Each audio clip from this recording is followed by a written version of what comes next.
నా క్రయధనముకై రుధిరము కార్చితివి, ఫలవంతములైన తోటగా మార్చితివి.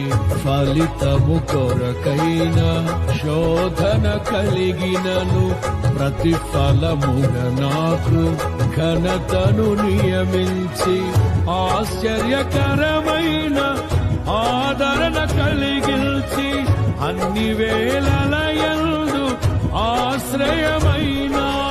ఎంతగా కీర్తించిన నీ రుణమే నే తీర్చగలనా? ఇదే కదా నీలో పరవశం,